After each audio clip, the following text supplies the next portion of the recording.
you going? You can stand up. 2 rows would be good. Yeah. So, Larson Sensei has been kind enough to come out every year. Once again, it's a great opportunity for us to see him and pick up on some of the stuff that we've been working on. He has a very good, in-depth understanding of how Saito Sensei taught Aikido, having studied with him in Japan for 10 years. I think everybody here knows him. So, thank you very much, Sensei. Thank you. So I'd like to introduce my son who came with me today, Tayo. He's Sankyu. Yep. And he just graduated from college and is looking at going somewhere into the medical field, and Jose was kind enough today to allow him to shadow him and see what he does, so thank you for that. He was a very good hockey player in his day, and tennis player, and he kind of was born into Aikido. Hey, Kristen. But over his college career, he had a little bit of time off from that because he was studying, playing tennis, and being an EMT. But we thought this was a great opportunity for him to come back and shadow Jose and do a little training while he's out here and see some of the sights in New York. So, but yeah, I was in Japan from '92 to '02, and very fortunate to have a very good instructor. And my job, I feel, that is to preserve what he taught at the end of his life. I don't pretend to know everything that Saito Sensei ever did, but I know his last decade of his life very well, especially the last 5 years when I got to spend literally almost every day with him, right up until he passed away. So, but that decade in Japan was about 30 years in my training, and took me another 5 years to really process it. And it's hard to believe that Sensei's already been gone for 20 years. Time goes fast. But I appreciate you guys giving me this opportunity to share what I learned from him with all of you. For me, it's not about me, it's about keeping his legacy alive. And the founder taught Saito Sensei, who taught me. And I want to share it with you. So this is the first night, so we'll start a little bit slowly, but everything I do is usually very cumulative, and then we'll build into the things that Steve Sensei was asking for. Train not to be your partner, and yeah, don't get hurt. So Steve Sensei, come out.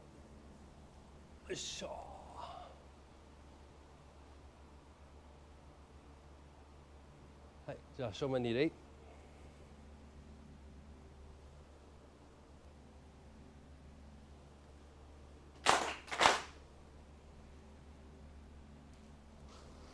お願いします。はい、じゃあ、はい、太陽君、せっかく。I'm sorry, 太陽ちゃん。Just to let him get up here for something here. はい、お願いします。はい、太陽変更。はい、there. Again, this is part of the warm up. I'll get you up, Jose. はい。はい、どうぞ、太陽変更。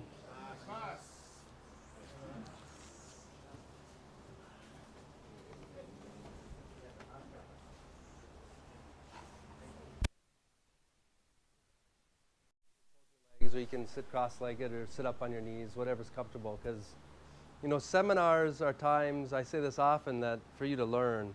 Training is on your own time. Training is not your hour keiko. That's instruction. You either learn something new or you get corrected on something you're doing incorrectly, and on your own time you practice. Because if you're not practicing, you're not practicing. If you think you're just going to show up to the dojo once a week or once a day and go through the motions and get good, good luck. There were times I was training 8 hours a day in Iwama. So I've been doing this for 30 years, but my body's been doing it for about 50. And it shows. That's why I need you. No. But, Aikido comes from the sword, and even our stance. You're a big target, you're a smaller target, the half stance, and then you're literally no target back in the day before firearms and things, right? Be hard to kind of penetrate that without a gun, right? Don't get any ideas, Claire. But okay, and everything. Jason, will you grab a poken? Have you come over here? Starts and ends with awase. Okay, as he starts to raise, I come in. Okay, and then as he goes to raise, I can cut the wrist, and then as he comes down, I can cut the head. But we don't rely on that. Tai sabaki is very important. If I have a ken and he goes to cut, but at any time I can go into disarming here. Okay, so we don't rely on this. And this is also why the bokken doesn't have a sword guard. Because just for the camera, I'm sorry. If he cuts here, just show Manucci, this is Aiuchi. Okay, but he cuts straight at my head. If I have proper hami, I cut him, he's missing me. If he comes around, I cut him, he's missing me. And I'm really going to cut up here, but I can't do that with, training. Even if he skis from underneath here, I hold the line. Okay? I take his line, I get off the line. So when we're doing Tai no Henko, make sure, if we're on this line here, I go toe to toe, and then it's not just pivoting, your whole body. Tai is body. Henko Sura is to change direction. So your eyes, your hands, everything. And why we do it every training is to be able to, how do you say, kawasa in Japanese, stronger. If he's attacking me hard or whatever, I don't want to flutter. I want to be able to, move and then bam. My hips don't flutter. Like if someone comes at you like that, you're not like, okay. If he cuts really hard, move. Then you can do something here. But Tai no Henko is absolutely critical. Also, in the ken, Joe, come behind. Just like, don't get hit by my ken, but kind of punch or come at me or whatever. And this is a fighting ken here, okay? And then I might go here and then come down here. But if he's right there, I'm attacked. Where Aikido is here, we're not there, okay? Or here, I cut him and then I go and cut him. Or I go cut him first, and then I cut him. That's the strength of Aikido, is multiple people. You're not just relying on one person. Thank you. So that's why when you do Tai no Henko, it's okay. Jose? Thanks, Jason. Okay, we'll do it Kino Nagare now. So, I Tai Sitter. Okay, I'm going to move you on this side. Generally, you start with your left hand because most people are right-handed. So I put out my left hand. Now his strong hand is occupied. My strong hand is free. In Japan, primarily you're right-handed. If you weren't right-handed, they made you right-handed. Okay? Hockey fights, that was always interesting. When you're trying to control the guy's strong arm and all of a sudden they're a lefty. You try to control their right arm and then they come with their left. It's like, oh boy. Yeah, they'll surprise you. But it's not about getting hit, it's about what you do after you get hit.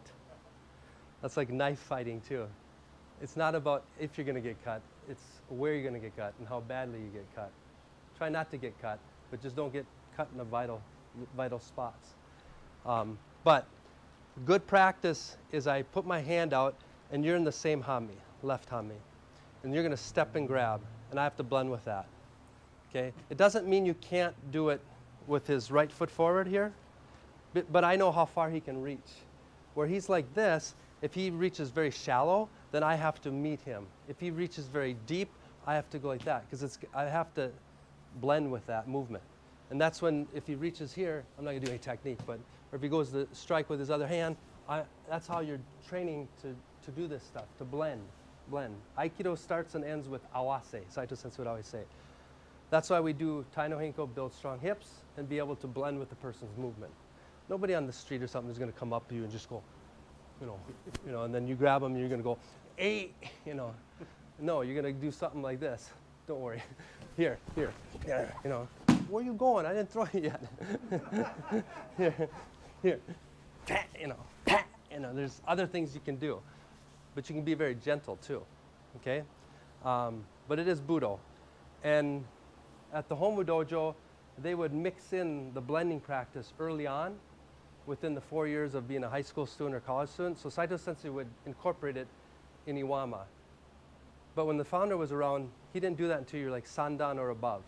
Everything was just static, hard Keiko. Because if someone's holding really strongly, squeezing, and you can move soft with that, then this blending, as he reaches, becomes very easy. But the opposite is not true. If everybody's compliant and you're blending all the time, and all of a sudden he gets a hold of you, and you're like, you know, you start the other way. And then eventually it gets lighter, lighter, lighter. For example, Jason, come here once. If both of you are grabbing Morote and grabbing a way that my wrist can move, so my wrist can move and my elbow can move, I can do something differently if you grab it. But you're not getting the kokyu.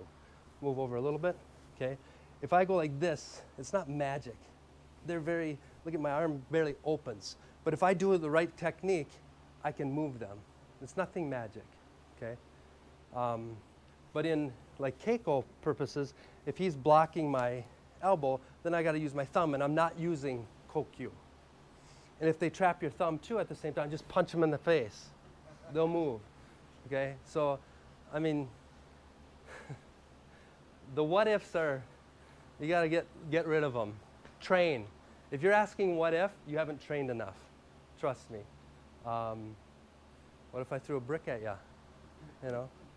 So Tai no Henko is very important, and being able to get off the line. And I've done this here before, even with kids and stuff, but it helps for randori, about having people in different areas, okay? If you stand up around me, like north, south, east, west, someone else, yeah, Arshik, Gasser, that's fine. Yeah, that's good, north, south, east, west. And as Jose comes at me, I just pick one person and move. Okay, if you all come to attack me at the same time, here. All I do, you know, if someone's coming at you and you freeze, that's not going to help you, right? You got to move. If he's coming, move. That's Tai no Henko. Okay? Move. Tai no Henko. Right? So that's when they're coming at once. If they're coming one by one and grabbing my shoulders just to make it easier, you never want to turn your back to somebody. Okay? I always want to keep them in front of me. So that's a tip for randori too. And that kind of practice starts with Tai no Henko. People don't know that and don't see that, but you need to understand that. That's how you get good randori. Doing good Tai no Henko, then doing Kino Nagare, then having people come maybe one at a time or all at once and then one at a time. You know, in the movies, people come one at a time, and people say, well, what if they all come at once? Well, that's even the easier one. Just pick one and get out. That's Tai no Henko. It's pretty cool, okay? But for training purposes, it's good to do blending practices so you move with the person and you get good form. This comes from the Ken. So we'll do this too just to warm up our bodies. Wait till I put my target out, okay? Doesn't mean you can't attack me before that, but it's just now you know what you're grabbing at, okay? So this is Kino Nagare, Tai no Henko. Again, we did it in Iwama, but when the founder was around, the founder didn't do that until you're Sandan. How many of you are either Sandan or more? Okay, so it eliminates a lot of people, so Saito Sensei would blend it in, okay? But static is very important, but not robotic, static. There's a difference, okay? So let's do Kino Nagare Tai no Henko. Dozo.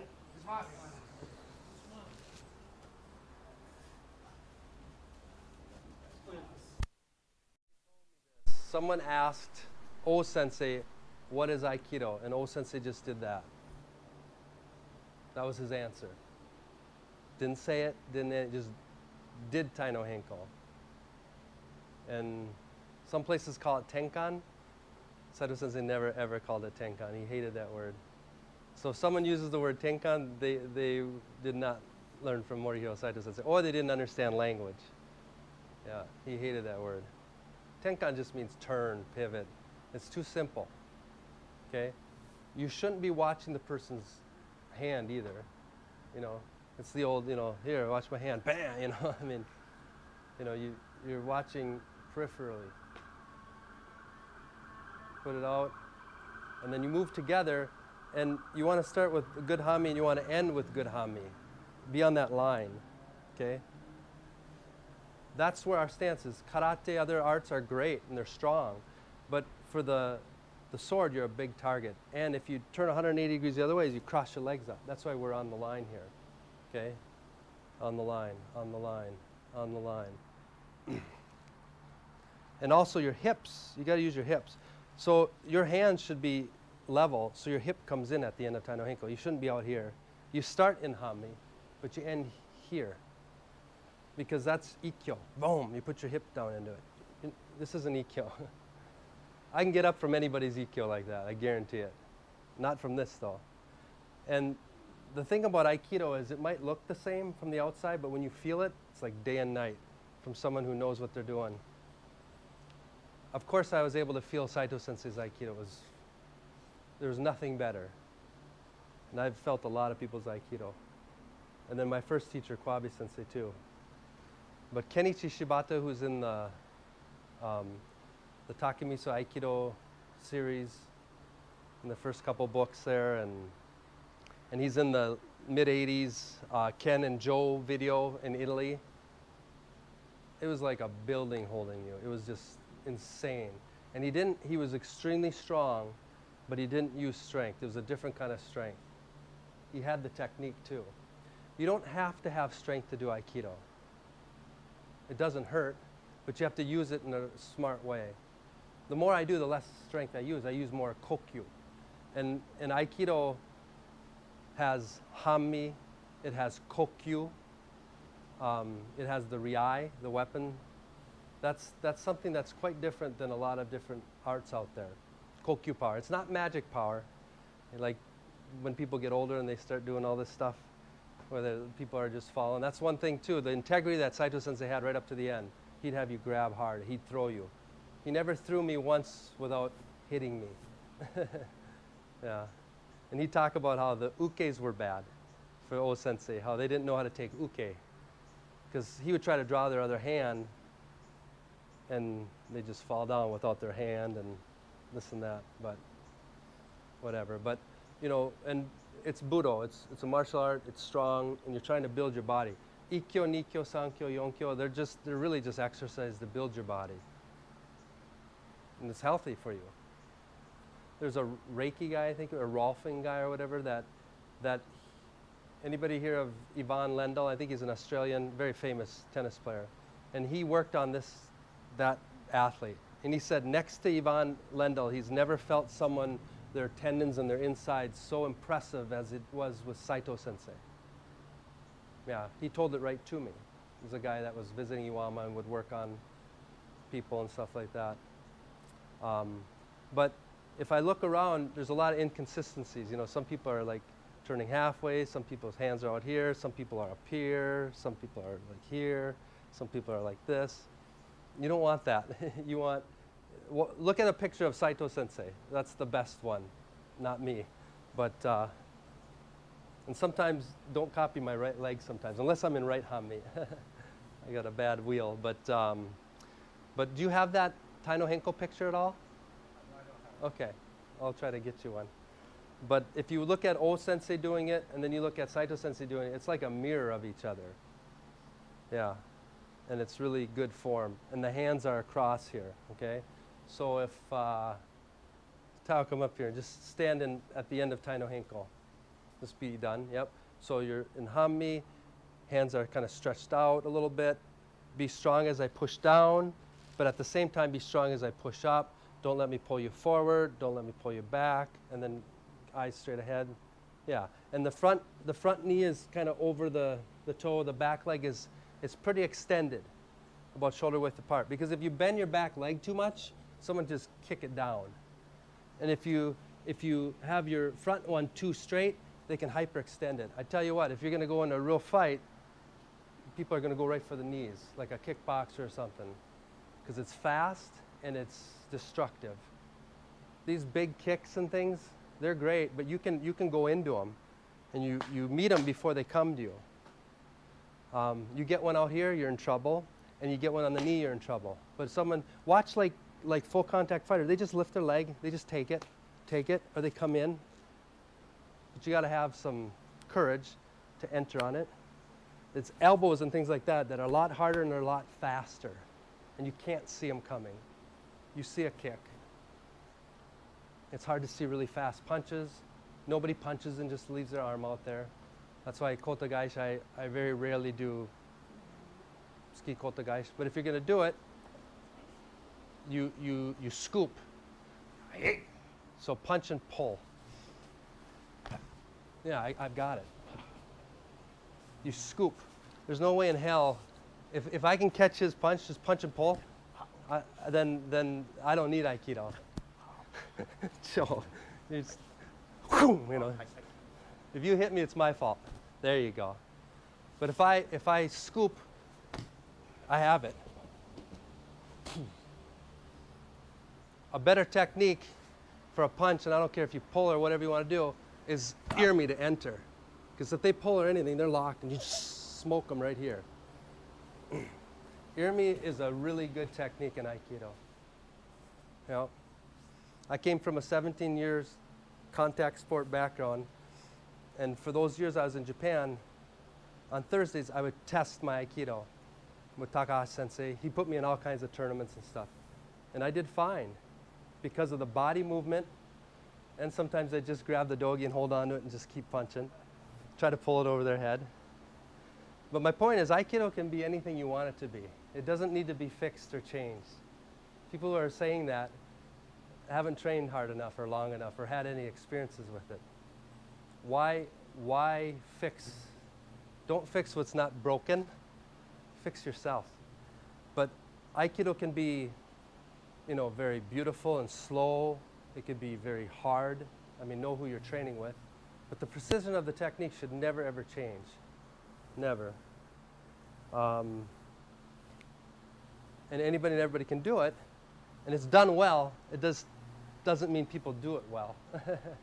You know, because a lot of people get a little bit sensitized or like they're really something, and they don't get put to the test because there aren't any tournaments or competitions in Aikido. Well, there was a reason for that, because it was a time of world war, and the founder saw the destruction. He was a soldier. If you haven't listened, not the book Art of Peace, that's cool and all, but you should listen to the audio. It's 3 chapters long, and the first 2 chapters are really important. You can't get it out on YouTube. You can get chapter 3 where they're just talking about, you know, the 2 pillars of one path and all the philosophy, which is great and all, but it talks about the founder's biography, which is brilliant. It's like an hour long, and then about a 15-minute clip on the art of war, how he saw war. And then there's the Art of Peace, which is the little book. I think you used to have it up on the Showman and stuff. It's got nice quotes in it. But, you know, the thing is, you know, Saito Sensei trained with his body, learned by his body, where a lot of other people learn intellectually. And, you know, balance is important. And, yeah, I mean, not everybody, you know, everybody's doing Aikido for a different reason. He's doing it because he was born into it, you know. He doesn't have much of a choice. Neither did the second dosho or third dosho or the current dojo cho or Saito Sensei's son. Saito Sensei chose to do Aikido. O Sensei chose to do Aikido. I chose to do Aikido. Our kids didn't. They didn't have a choice. That's hard. And I think they've done a hell of a job. You know, the Weishibas and the Saitos. And the Larsons. No, you got to want to do it. But it's a hard thing, you know. But like I said, you know, my wife often reminds me that not everybody's as passionate about Aikido as me, and you're not Saito Sensei. I'm like, oh, hi, you know, she's my teacher. Yeah, but yeah. So anybody and everybody should be able to train, and you can have great training, but don't go too overboard on the philosophy, and don't go too overboard on the I'm the macho guy. You know, you need balance. One of Saito Sensei's first books was Heart and Appearance. Have a good heart, have a good technique. You got to get the full roundedness. I mean, having a good heart is the most important, but that doesn't mean some yehu on the street might not come up to you or try to, you know, do something or whatnot. And you can be the greatest technician, and if you just, every opportunity and someone just says one thing to you and you break them down, then, I mean, what's that too, you know? It's easy to hurt people, you know, and then you get in trouble, and it's just, I don't know. I'm a little bit tired of all the divisiveness, or the you know, everybody's this, that, you know. Just train, you know, and everybody's got a reason why they're doing it. It might be just to get some exercise or get out of the house. That's okay. And it might be because you really love it. It might be because you have to do it. It might be, I don't know. It's okay. Joe, why do you do Aikido? I have to do it. Well, we'll get trained again, but I often say too, I say there's people who need Aikido, and there's Aikido who needs people. And you might be both. But sometimes people need Aikido more than Aikido needs them, and sometimes Aikido needs the person more than the person needs the art. But I like to think I'm both. I obviously need it, and I hope I'm contributing to it in a small way. But it's not about me, it's about keeping this Aikido alive, because this man spent 56 years, and 23 of them with the founder, and the next 33 being the sole founder, or Dojo Cho, the founder's personal dojo, guardian of the Aiki Shrine. And him and his wife took after, or looked after the founder and the founder's wife. And his wife didn't get anything from that. Probably a lot of stress and all kinds of things, right? You know, Saito Sensei got to travel the world and do all these things, and so there's always people supporting us do this, but it's necessary. I think it's more necessary now than it's ever been, you know, the way the world is right now. So good on you young people here. But don't look at it as a sprint, but a marathon. You know, there's no end. But, you know, practice doesn't always make perfect. Perfect practice makes perfect, because practice can make permanent. You can have really bad habits for a long time. So get over yourself, swallow your ego a little bit, learn. I'm nobody, but I had a great teacher, and I know how he taught. I was there for a decade. And I've been teaching his Aikido for the last 2 decades. And like I said, it took me another half a decade to process everything, because I just went through it with my body. But Saito Sensei learned by just, you know, feeling and watching and doing, where a lot of other people are learning by, you know, thinking and getting it broken down. But what he did was create a system for us to train in, and to train multiple people at one time. Because the founder would say, Tsumariko, Tsumariko, it's like this, do this. And the founder did not like numbers. He didn't teach in numbers. There's no numbers in Budo, he'd say. But Saito Sensei was really like a computer saying, you know what, if we train like that, it's going to take these people a long time. So anyway, so what I'm going to do here today is kind of take you through a little bit of a process with Ikkyo, and then we'll build it into some Morote, and then we'll even maybe do a little Kaishi at the end. So it'll kind of go beginning to intermediate to advanced, all in 1 hour here, 50 minutes, all right? But stick to the fundamentals, everybody. It doesn't mean you're robotic and you do them forever, and it's not always 1, 2, you know.